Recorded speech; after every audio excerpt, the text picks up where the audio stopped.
પૂર્વ અને પશ્ચિમ બંને વિસ્તારમાં ઝાપટું પડ્યું હતું અને એમાં અમદાવાદ મહાનગરપાલિકાના બધા જ દાવા ભીંજાતા અને હવાતા જોવા મળ્યા હતા અને એ તમે જાતે જોઈ લો। આજે તમે દ્રશ્યો જોઈ રહ્યા છો, આ કોઈ નથી 2 ઇંચ વરસાદ કે નથી કોઈ 5 ઇંચ કે નથી કોઈ 10 ઇંચ વરસાદના, એક વરસાદી ઝાપટું પડ્યું અને રોડ પર વાહનો ભરાઈ ગયા, વાહનો ચાલી ન શકે એ હદે અહીંયા આગળ પાણી ભરાઈ ગયા હતા। વાહન ચાલકોને પારાવાર મુશ્કેલી પડે એવી હાલત ઓઢવમાં ઊભી થઈ ગઈ હતી।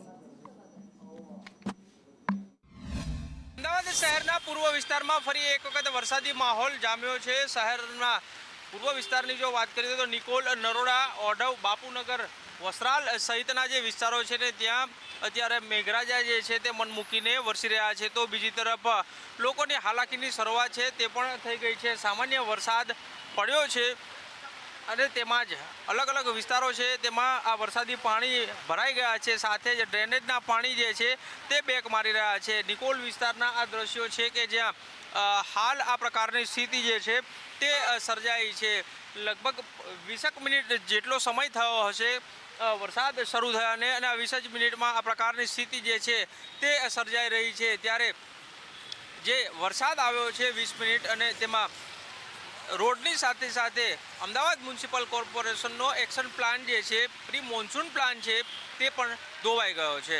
કેમેરામેન ચેતન પરમાર સાથે કશ્યપ જોશી, સંદેશ ન્યૂઝ, અમદાવાદ। અને નિકોલ માટે તો આ સમસ્યા ક્યાં નવી છે, કારણ કે નિકોલ વિસ્તારમાં તો વરસાદ ના હોય તો પણ ઘૂંટણના પાણી ભરાયેલા રહે છે અને આજ તો અમદાવાદ મહાનગરપાલિકાની મોટી કવત છે।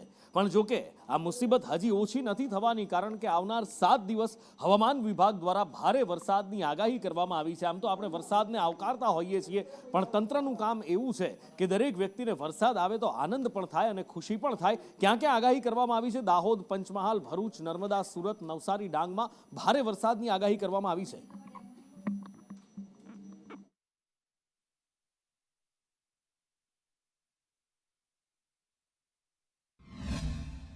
फर्स्ट जुलाई से लेकर 7 जुलाई का जो फोरकास्ट है हमारा वाइड स्प्रेड बारिश रहेगा दोनों क्षेत्रों में ही। जो हमारा गुजरात रीजन है और सौराष्ट्र का रीजन, दोनों क्षेत्रों में light to moderate rainfall with thunderstorm lightning के साथ 30 से 40 किलोमीटर स्पीड भी रहेगा। गुजरात रीजन में जो हेवी रेनफॉल का वार्निंग दिया गया आज के लिए साबरकांठा, अरावली, पांचमहल, दाहोद, माहीसागर, वडोदरा, छोटा उदयपुर और बाकी जो आगे दक्षिण गुजरात क्षेत्र के जो बाकी जिला है सारे जिला के लिए हेवी रेनफॉल का वार्निंग है। और जो सौराष्ट्र कच्छ के लिए अरावली और भावनगर के लिए दिया गया है। એટલે હવે ભારે વરસાદ હજી પણ વરસવાનો છે અને આ ભારે વરસાદ આગળ જતા શું કરશે અને તંત્રની આ કામગીરી જો આવી હોય કે થોડા જ વરસાદમાં પાણી ભરાતું હોય તો આગળ જતા કેવી હાલાકીનો સામનો કરવો પડશે। અને બીજી બાજુ આ જે વ્યક્તિ અત્યારે ટાયર ટ્યુબ સાથે તરતો તમે જોઈ રહ્યા છો એ કોઈ મજા નથી કરી રહ્યો કે નથી કોઈ પાણીમાં છબછબિયા કરી રહ્યો, આ મજબૂરી છે। કપરાડાના આ દ્રશ્યો છે કે જ્યાં નદી તમારે પાર કરવી હોય, રોહિયાળ જંગલની અંદર જો નદી પાર કરવી હોય, અહીંયા મોટાભાગે આદિવાસી લોકો વસે છે। આદિવાસીઓ માટે, છેવાડાના માણસ માટે વિકાસ પહોંચાડ્યાના દાવા કરવામાં આવે છે, પણ ક્યાંક વિકાસ જોડીમાં જોવા મળે છે અને અહીંયા વિકાસ ટાયર ટ્યુબમાં જોવા મળી રહ્યો છે। જો તમારે નદી ઓળંગવી છે, જો તમારે તમારા ઘરે જવું છે, જો તમારે ખરીદી કરવા જવું છે, જો તમારા બાળકોને તમારે ભણાવવા છે તો તમારી પાસે ચોપડા નહીં હોય, તમારી પાસે દફતર નહીં હોય, પેન પેન્સિલ નહીં હોય તો ચાલશે, પણ ચોમાસું છે તો તમારા ઘરમાં ટાયર ટ્યુબ હોવા ખૂબ જરૂરી છે। જો તમારા ઘરમાં ટ્યુબ નથી તો ના તમે ખરીદી કરી શકશો કે ના તમે ક્યાંય બાળકોને ભણવા મોકલી શકશો, તમે તમારા ગામમાં કેદ થઈને રહી જશો એવી ખાતરી અહીંયા તંત્ર આપી રહ્યું છે।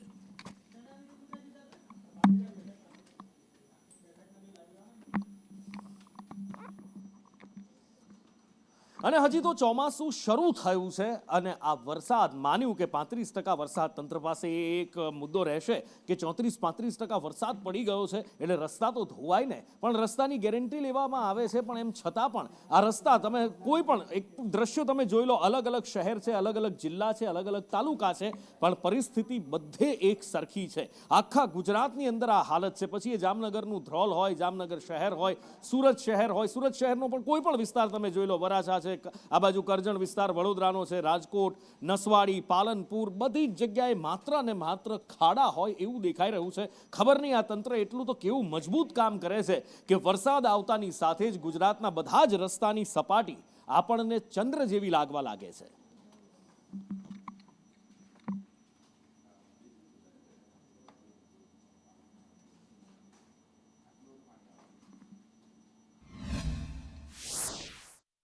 દસ દિવસમાં આ રસ્તાનું કામગીરી કરવામાં નહીં આવે તો રસ્તા રોકો આંદોલનની ફૂલ તૈયારી છે અને 4 ગામના જે કામ માગેલા છે ઊંડ બે સિંચાઈના એક પણ કામ કરવામાં આવ્યું નથી. વારંવાર રજૂઆત ડેમના રસ્તાની અનેક વાર કરી છે રાઘવજીભાઈને, પછી ખાતાકીય કાયમીના માટે. અત્યારે કોઈ ધ્યાન દેતું નથી. આના ઉપર રોડ કરવો પડે, મેટલ નાખવી પડે તો મેટલ નથી નાખતા, નાખે તો મેટલ પાણા જ નાખે. અને ખાતાવાળા તો કોઈ દિવસ કાંઈ જવાબ જ નથી આપતા. અવારનવાર આ ગામડાને અણદાને કાયમી માર્ગનો પ્રશ્ન છે. મજોટ, અણદા, કુનર, નથુવલા, સોયલ બધાનો અવર જવર માર્ગ આ જ છે, પણ અધિકારીને કોઈને કંઈ ધ્યાનમાં લેતા નથી. ત્યારે આ રસ્તાનો કાયમીના માટે કાયમીના ધોરણે ચોમાસું હોય કે એના કારણે બહુ તકલીફ પડે. નથુવલા, નેસડા, આણદા, પુનળ, સોયલ આ બધાને બહુ તકલીફ પડે. કોઈ દી દવાખાનું હોય કે ઓલું હોય, કોઈ અધિકારી કે રાજકારણીઓ, કોઈ આઈની માલિકો કોઈ ધ્યાન દોરતો નથી. બરાબર, કાયમીના માટે મેટલું જાડા ગળવા પાણા નાખી અને ઊભા રહે છે. પૈસા ભ્રષ્ટાચાર બહુ પૂરેપૂરો થાય. રાજકોટ શહેરમાં વરસાદ પડવાની સાથે ખાડા પડવાની પણ સિઝન શરૂ થઈ જાય છે. આપ જે રસ્તામાં જોઈ રહ્યા છો એ ગોપાલ ચોકનો ખાડો છે. 2 દિવસ પહેલાં અહીંયા વરસાદ આવ્યો હતો ને તેના કારણે રસ્તો આખો ધોવાઈ ગયો હતો. નવો કરેલો ડામર છે એ ઉખડી ગયો હતો. આપણે સ્થાનિકોની સાથે વાત કરીએ કારણ કે તેમને નજરે જોયું છે. શું क्या हुआ था यहाँ पे? सर मेरा नाम कृष्ण शर्मा. यहाँ पे सर अभी बरसात हो गया है. बरसात होने के बाद ये सब उखड़ गया तो हमको मतलब सवारी साधन आवाज जावत में बहुत प्रॉब्लम हो रहा है. तो इसके लिए मतलब इतना ही जगह पे नहीं है, गोपाल चौक के आसपास में मतलब आगे पीछे सब जगह पे ऐसा हुआ है. तो इसकी सोल्यूशन मतलब जल्दी से जल्दी हो सके तो मतलब ગયા 3 વર્ષથી આ પબ્લિકને અમે આ આવકારો દેતા રહી જઈએ છીએ. અવારનવાર કોર્પોરેશનમાં રજૂઆત કરવા છતાં હજી સુધી એ જગ્યા ઉપર પેચકામ કરવામાં આવ્યું નથી. બરોબર, હવે અમે અમારા વિસ્તારમાં ચક્કર મારીએ છીએ તો અમને શરમ આવે છે પબ્લિકને જવાબ દેતા. તમે એટલો વિચાર તો કરો કે બાળકો અહીંયાથી કેવી રીતે સ્કૂલે જતા હશે, જેને વ્યાપારે જવું છે, નોકરીએ જવું છે. મોસ્ટ ઓફલી આ એરિયા આખો એક કહેવાય એક સોસાયટી, પણ આ સોસાયટીની અંદર બીજી 4 સોસાયટી લાગુ પડે છે. કહેવાનો આ મેન રોડ છે. અમે એટલી જ સરકાર અપેક્ષા રાખીએ છીએ કે અમારો આ કમ્પ્લીટ રોડ બનાવી દે. અમને રોડ કમિટી ચેરમેન એમની સાથે જ વાત કરીએ. સર, રોડ રસ્તાની હાલત સતત કથળાયેલી જોવા મળી રહી છે. દર વખતે પ્રી મોન્સૂનના દાવાઓ તો કરવામાં આવે છે, ચોમાસા બાદ શહેરની હાલત બિસ્માર છે. બેન, આમાં તો અભી તો ચોમાસાનું 15 ઇંચ જ વરસાદ પડ્યો છે. હજુ એવા કંઈ ખરાબ રસ્તાની હજુ સુધી અમારી પાસે કમ્પ્લેન આવી નથી. અમે ચોમાસાની પૂર્વ તૈયારી રૂપે 7 ઝોનમાં વેટ મિક્સથી માંડીને હોટ મિક્સથી માંડીને કોલ્ડ મિક્સ માંડીને બધું મટીરિયલ 7 ઝોનમાં વોર્ડ કક્ષાએ પણ અમે સપ્લાય કરેલું છે. અને તાકીદે વરસાદ બંધ થાય, તાકીદે ખાડા રસ્તાની બૂમો ના આવે, શહેરીજનોને સુવિધામાં અગવડ ના પડે તે માટે અમારી ટીમ તત્પર છે. કારણ કે તાજેતરમાં ઓઢવમાં જ વરસાદ પડ્યો ને એક વ્યક્તિએ તો જીવ પણ ગુમાવ્યો છે. એ રસ્તાનું કામ અમારું ચાલુ જ હતું અને જ્યારે બી વરસાદ રોકાઈ જશે ને જમીનમાંથી ભેજ, રોડમાંથી ભેજ નીકળી જશે તુરત જ અમે હોટ મિક્સથી પેચવર્કના કામ ચાલુ કરી દઈશું. સોસાયટીઓની બહાર પણ ભૂવાઓ પડી રહ્યા છે, લોકોએ જોખમી સવારી કરી રહ્યા છે, રોડ બી ગમે ત્યારે બેસી રહ્યા છે. તમામ જે રોડ બેસી પણ રહ્યા છે, જે પણ રોડ બેસેલા હશે તેને તાત્કાલિક અસરથી ચોમાસાના ઋતુમાં વરસાદ બંધ થાય એથી અમે તાત્કાલિક અસરથી પગલાં લેવડાવીએ. જ્યાં જુઓ જઈશ એટલે ખબર પડે વધારે હોય. આ ખાડા તો ફાયર બ્રિગેડને કામ આપ્યું છે ને તો ગણે છે. બધે ફાયર બ્રિગેડનું તો છે જ નહીં, નથી ને બધે ગણતરી ગણે છે, પણ ના હોય. ખાડા તો જ થઈ ગયું છે. એ તો વરસાદી પાણી તો ઉપર જ રહેવાનું છે. અહીંયા થોડો પણ વરસાદ પડે તો ખાડા ભરાઈ જાય છે. હા, બધો વિસ્તાર ખોદ્યો હતો ત્યાંથી લઈને ત્યાં સુધી. તો પાઇપ નાખી અને એને પછી પુરાણ કર્યું અને અત્યારે અહીંયા પાણી ભરાય છે. તે છતાં સાથે ચેનલ તો છે જ ભાઈ, લાઇટનું છે ને આખું કનેક્શન એમાં છે. એક દિવસ નાનો બાળક ત્યાં રમતો હતો, મેં પોતે જઈને કાઢ્યું. મેં કીધું બેટા ના રમીશ, અહીંયા છૂટી જઈશ. અને આ મહાનગરપાલિકાના તંત્રની કમાલ તમે જુઓ કે એક બાજુ મેટ્રોનું કામ ચાલે છે, બીજી બાજુ રોડ રસ્તા તૂટેલા. અમદાવાદ આમાંથી પસાર થઈ ચૂક્યું છે. અમદાવાદમાં જ્યારે મેટ્રોનું કામ ચાલી રહ્યું હતું ત્યારે આ જ હાલત, ટ્રાફિક જામ, ચક્કા જામ, પણ એવું કહેવાય કે ભાઈ એક શહેરમાં જોઈને બીજા શહેરની મહાનગરપાલિકા તો શીખે, પણ જો શીખે અને સુધરે તો આ મહાનગરપાલિકાઓના સ્માર્ટ તંત્ર નહીં, કહેવા માટે સ્માર્ટ તંત્ર છે, પણ આ ટ્રાફિક જામ તમે જુઓ, સુરતમાં આમાં કોઈ ફસાય અને જો આમાં એમ્બ્યુલન્સ ફસાય તો એની હાલત શું થાય. મેટ્રોનું કામ ચાલે છે માન્યું, પણ રસ્તા તો વ્યવસ્થિત કરવા જોઈએ. જેમ જેમ અત્યારે આ ડ્રોન આગળ વધી રહ્યું છે એમ તમે જુઓ તો રસ્તા પરથી ડામર ધીમે ધીમે ગાયબ થતો જાય છે અને ધૂળિયો કાદવ કિચ્ચડવાળો રસ્તો દેખાઈ રહ્યો છે. મનીષ પાસેથી વિગતે જાણીએ. મનીષ, આ સુરતનું મહાનગરપાલિકાનું સ્માર્ટ તંત્ર એટલું સ્માર્ટ છે કે અમદાવાદમાં આવી અગવડ પડી હતી એના પાસેથી પણ ન શીખ્યું, પણ એની નકલ જરૂર કરી લીધી કે લોકો કેવી રીતે હેરાન થાય, કેવી રીતે પરેશાન થાય. જી નુપુર, વાત કરીએ તો સુરત મહાનગરપાલિકાના પાપે લોકો હેરાન પરેશાન છે. પહેલાં ખારી પૂરના લીધે લોકોએ હેરાન થવાનો વારો આવ્યો હતો. હવે જે વરસાદ વરસ્યો છે ત્યારે ઠેર ખાડા ખોદાઈ ગયા છે. સુરતના મજૂરા ગેટ, કતારગામ અને જે કહેવાય કે સહાર દરજા વિસ્તાર છે ત્યાં આગળ અનેક જગ્યા પર ખાડાઓ પડી ગયા છે. આ આકાશી દ્રશ્ય સામે આવ્યા છે. જોઈ શકાય છે કે કઈ રીતના ટ્રાફિક જામમાંથી લોકોએ પસાર થવું પડે છે અને ટ્રાફિક જામનું કારણ છે આ ખોદાયેલા ખાડા.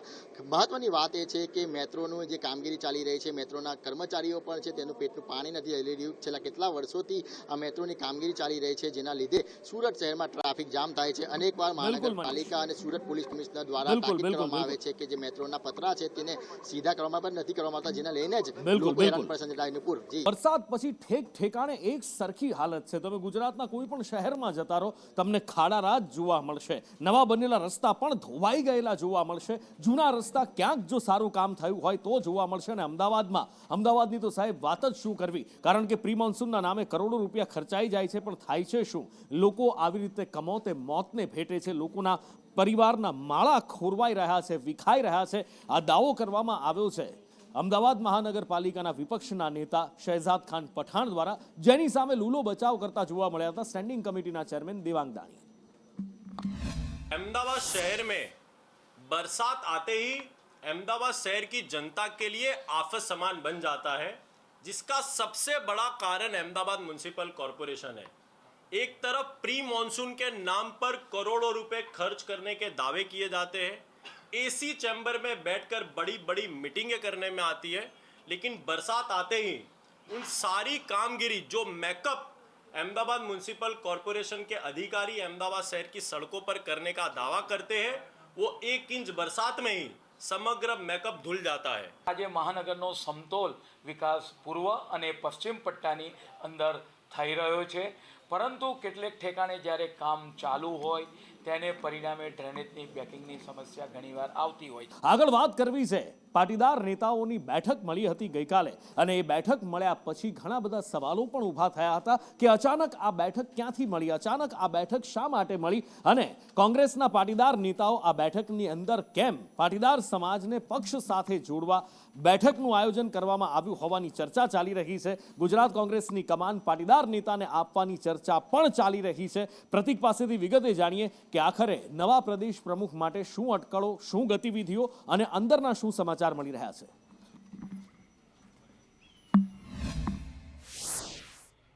નુપુર, શક્તિસિંહ ગોહિલે પોતાનું પદ છોડ્યા બાદ હાલ ગુજરાત કોંગ્રેસના પ્રદેશ અધ્યક્ષનું પદ ખાલી છે અને આ પદ ઉપર પાટીદાર નેતાની નિમણૂક કરવામાં આવે તેવી માંગ સાથે આજે એક ખાનગી સ્થળ ઉપર પાટીદાર નેતાઓની બેઠક મળી છે, જેની અંદર એઆઈસીસીના નેતાઓ, પ્રદેશના નેતાઓ તેમજ જિલ્લા અને તાલુકાના પાટીદાર નેતાઓ ઉપસ્થિત છે. આ સાથે જ તેમની ફક્ત મુખ્ય માંગ એ છે કે હાલ ગુજરાત કોંગ્રેસનું પ્રદેશ અધ્યક્ષનું પદ જે ખાલી છે તેના ઉપર પાટીદાર નેતાને નિમણૂક કરવામાં આવે, કારણ કે ગુજરાતમાં છેલ્લા કેટલાય સમયથી પાટીદાર સમાજ કોંગ્રેસથી નારાજ ચાલી રહ્યો છે. તેવામાં પાટીદાર સમાજને જો કોંગ્રેસની પડખે લાવવો હોય તો કોંગ્રેસના મુખ્ય પદ ઉપર એટલે કે પ્રદેશ અધ્યક્ષના પદ ઉપર કોંગ્રેસ દ્વારા પાટીદાર નેતાની નિમણૂક કરવામાં આવે અને આ જ કારણથી પાટીદાર નેતાઓ કે જે હાલ પ્રદેશમાં ચાલુ હોદ્દાઓ પર છે, પૂર્વ નેતાઓ પણ ઉપસ્થિત છે, સાથે જ પૂર્વ ધારાસભ્ય પણ ઉપસ્થિત છે, તમામ નેતાઓ છે તે મંથન કરી રહ્યા છે અને આગામી દિવસોમાં તેઓ રાહુલ ગાંધી સાથે મુલાકાત કરવાના છે. રાહુલ ગાંધીને આ રજૂઆત કરવાના છે, કારણ કે ગુજરાતમાં છેલ્લા 30 વર્ષથી કોંગ્રેસ સત્તાથી દૂર છે અને આ પરિસ્થિતિમાં જો કોંગ્રેસના સત્તામાં આવવું હોય તો ગુજરાતના સૌથી ધનાઢ્ય પરિવાર એવા પાટીદાર સમાજને સાથે રાખવો જરૂરી છે અને આ જ કારણથી હવે પ્રદેશ અધ્યક્ષ પદે કોંગ્રેસમાં પાટીદાર નેતાની નિમણૂક કરવામાં આવે તેવી માંગ સાથે સૌ કોઈ નેતાઓ મંથન કરી રહ્યા છે અને આગામી દિવસોમાં તેઓ રાહુલ ગાંધીને પણ રજૂઆત કરવા માટે જવાના છે. વિસાવદરની ચૂંટણી હમણાં જ થઈ હતી અને આમ આદમી પાર્ટીએ અહીંયા મેદાન માર્યું હતું અને એ વખતે ગોપાલ ઇટાલિયાએ જોરશોરથી એક મુદ્દો ઉપાડ્યો હતો અને એ મુદ્દો હતો કે કોંગ્રેસ દ્વારા આમ આદમી પાર્ટીના કાર્યકર્તાઓને ફોડવાનો પ્રયત્ન કરવામાં આવ્યો અને લલિત વસોયા પર ગંભીર આરોપ લગાવ્યા હતા. એક હોટલના સીસીટીવી ફૂટેજ પણ એમના દ્વારા આપવામાં આવ્યા હતા. પણ એ પછી જ્યારે ચૂંટણી પૂરી થઈ ચૂકી છે અને ત્યારબાદ હવે લલિત વસોયાએ 10 કરોડની માનહાનિનો દાવો કરતી નોટિસ ગોપાલ ઇટાલિયાને ફટકારી છે. જો કે ગોપાલ ઇટાલિયા પોતે પણ એડવોકેટ છે, એમના દાવા એ સાચા સાબિત કરી શકશે કે કેમ એ સવાલ છે. પણ એક મોટું રાજકીય સ્વરૂપ આ નોટિસે ધારણ કરી લીધું છે અને સાથે જ આમ આદમી પાર્ટીના પ્રદેશ પ્રમુખ ઈસુદાનભાઈએ પણ આમાં પ્રતિક્રિયા આપી છે. આમ આદમી પાર્ટીના ધારાસભ્યો ગોપાલભાઈ ઇટાલિયાને મેં માનહાનિના દાવા માટેની નોટિસ પાઠવી છે. વિસાવદર ધારાસભાની પેટા ચૂંટણીની અંદર ગોપાલ ઇટાલિયાએ સ્ટ્રિંગ ઓપરેશનના નામે ખોટી રીતે મને જે બદનામ કરવા માટેનો પ્રયત્ન કર્યો હતો, એ પ્રયત્ન બાદ મેં મારી ગુજરાત પ્રદેશ કોંગ્રેસના સૌ આગેવાનો સાથે, મારા એડવોકેટ સાથે મેં વાત પણ કરી છે અને મારી માનહાનિ થઈ હોય એવું હું માની રહ્યો છું ને એટલા માટે ગોપાલ ઇટાલિયા સામે 10 કરોડના દાવા માટેની નોટિસ મેં આજે એમને આપી છે. ગોપાલ ઇટાલિયા જેવો ગામડાનો એક સામાન્ય ખેડૂતનો દીકરો અવળી મોટી આખી ભાજપની સરકારની સામે લડીને ધારાસભ્ય થઈ જાય, એ વાત ભાજપને એક અઠવાડિયાથી ખટકે છે. મને અનેક જગ્યાએ એવા સમાચાર મળ્યા કે ભાજપના નેતાઓને ખાવાનું ભાવતું નથી, ઊંઘ આવતી નથી કે આ જીતી કેવી રીતે ગયો. અને એટલે હવે ગોપાલ ઇટાલિયાને ખરાબ ચિતરવા માટે, ગોપાલ ઇટાલિયાને બરબાદ કરવા માટે, ગોપાલ ઇટાલિયાને રોકવા માટેના ષડયંત્રો, નોટિસો, ફોટિસો આ બધું ચાલુ થશે. તાજેતરમાં જ 87 વિધાનસભા વિસાવદરની ચૂંટણી યોજાયેલી હતી. આ પેટા ચૂંટણીની અંદર આમ આદમી પાર્ટીના ઉમેદવાર ગોપાલભાઈ ઇટાલિયા દ્વારા એક સ્ટિંગ ઓપરેશન કરી અને પૂર્વ ધારાસભ્ય શ્રી લલિતભાઈ વસોયાને બદનામ કરવાનું કૃત્ય કરવામાં આવેલ હતું. આ કૃત્યને લઈને પૂર્વ ધારાસભ્ય શ્રી લલિતભાઈ વસોયા દ્વારા ગોપાલભાઈ ઇટાલિયા વિરુદ્ધ માનહાનિનો કેસ દાખલ કરવા માટે નોટિસ ઇસ્યુ કરવામાં આવેલ છે. આ નોટિસનો 10 દિવસમાં જો ગોપાલભાઈ ઇટાલિયા દ્વારા અમલ કરવામાં નહીં આવે તો તેઓની સામે નામદાર કોર્ટની અંદર કાર્યવાહી કરવામાં આવશે. નોટિસ મળવાની સાથે જ અમે અમારી લીગલ ટીમને સૂચિત કરીશું અને એકવાર નોટિસ મળ્યા બાદ એ નોટિસમાં શું લખ્યું છે, કઈ રીતે છે, શેના માટે એમણે ડરાવો માંડ્યો છે, કયો આધાર છે, શું કારણ છે, એ બધું ચકાસણી કર્યા બાદ અમારી લીગલ ટીમ છે એ એમને લીગલના રૂપથી જવાબ આપશે. મનરેગા કૌભાંડ અત્યારે રાજ્યમાં જબરજસ્ત ચર્ચા જગાવી રહ્યું છે અને આ મનરેગા કૌભાંડમાં એક બાજુ જ્યાં મંત્રીના પુત્રો જેલમાં છે, બીજી બાજુ ભારતીય જનતા પાર્ટીના એ મંત્રીના પુત્રો અને સામે કોંગ્રેસના ઉપાધ્યક્ષ પણ જેલમાં છે અને જેલમાં આવી ગઈ છે આમ આદમી પાર્ટી. આમ આદમી પાર્ટીના ધારાસભ્ય ચૈતર વસાવાએ ફરી એકવાર આરોપ લગાવ્યા છે કે મનરેગા કૌભાંડ હોય કે બીજું કંઈ પણ, ભાજપ અને કોંગ્રેસ ભાઈ ભાઈ છે. આ એજન્સીઓએ કોઈ પણ જગ્યાએથી રેતી, કપચી, સિમેન્ટ કે સળિયાની ખરીદી કર્યા વગર કે કોઈ પણ સ્થળ પર મટીરિયલ નાખ્યા વગર એમણે એમની એજન્સીઓમાં જીએસટી વગરના, રોયલ્ટી વગરના, સરકારમાં પણ રોયલ્ટી જીએસટીની ચોરી કરીને પોતાના એપી સેન્ટરોમાં બેસીને કરોડો રૂપિયાના બિલો બનાવ્યા. સ્થાનિક નેતાઓને સાથે રાખીને અધિકારીઓ પર અમુક પ્રકારના દબાણો લાવીને, અમુક અધિકારીઓને અમુક ટકાવારી આપીને બારોબાર તમામ જિલ્લાઓમાંથી કરોડો રૂપિયા એજન્સીઓના ખાતા. માત્ર 3 પંચાયતોમાં તપાસ કરતા 71 કરોડનું કૌભાંડ બહાર આવ્યું. ભારતીય જનતા પાર્ટીના જિલ્લા પ્રમુખની પોતાની એજન્સીમાં, પોતાના પંથની, પોતાના ડ્રાઈવરના નામની એજન્સીમાં 300 કરોડ રૂપિયા જમા થયા છે. એક સવાલ રાજ્યની અંદર ચર્ચાઈ રહ્યો છે ને એ ચર્ચાઈ રહ્યો છે સવાલ કે ભારતીય જનતા પાર્ટીના જો તમે કાર્યકર્તા છો તો શું તમે કંઈ પણ કરી શકશો? આ સવાલને જન્મ આપનાર પૂજિત પારેખ છે, એક ભારતીય જનતા પાર્ટીના એવા કાર્યકર કે જેમણે શૌચાલય પાછળ પોતાની દુકાનનું બોર્ડ ઢંકાઈ જતું હતું તો શૌચાલય તોડાવી નાખ્યું. મહાનગરપાલિકાનું આ શૌચાલય હતું અને એ પછી ઘણી બધી ચર્ચાઓ શરૂ થઈ. મહાનગરપાલિકા દ્વારા એમને માત્ર 50,000નો દંડ ફટકારવામાં આવ્યો અને બીજી કોઈ કાર્યવાહી કરવામાં ન આવી. પણ જ્યારે આ વાત જન સુધી પહોંચી, જન સુધી આક્રોશ ઉઠવા લાગ્યો, ત્યારે આખરે મહાનગરપાલિકા સ્ટેન્ડિંગ કમિટી દેવાંગ દાણી એમની પર કાર્યવાહી કરવા માટે મજબૂર થયા અને એ પછી હવે પૂજિત પારેખ દ્વારા આ ફરીથી શૌચાલય બનાવી આપવાની બાંયધરી આપવામાં આવી છે. भारतीय जनता पार्टी के युवा मोर्चा के कार्यकर्ता के द्वारा, क्योंकि सिर्फ उसकी दुकान के आगे वो शौचालय अहमदाबाद म्युनिसिपल कॉरपोरेशन ने बनाया था, प्राप्त माहिती अनुसार भारतीय जनता पार्टी के कार्यकर्ता ने उस शौचालय को तोड़ दिया गया है. लेकिन सबसे बड़ी बात तो यहाँ पर यह आती है कि जनता की सुविधा और सेवा के लिए बनाए गए प्रॉपर्टी का नुकसान यदि खुद भारतीय जनता पार्टी के कार्यकर्ता करते हो तो ये बहुत बड़ा एक सवाल अहमदाबाद म्युनिसिपल कॉर्पोरेशन पे उठता है. જે મહાનગરપાલિકા સંચાલિત જે શૌચાલય તોડવામાં આવ્યું હતું એ શૌચાલય એફિડેવિટ લઈ અને નવું બનાવી આપવામાં આવશે. જે પણ પાર્ટી દ્વારા અથવા તો વ્યક્તિ દ્વારા તેના પર આપણે વાત કરીએ કે તોડવાની કાર્યવાહી કરી એમના જ દ્વારા એફિડેવિટ લેવામાં આવશે અને એ જગ્યા પર આપણે વાત કરીએ શૌચાલય બનાવવામાં પણ આવશે.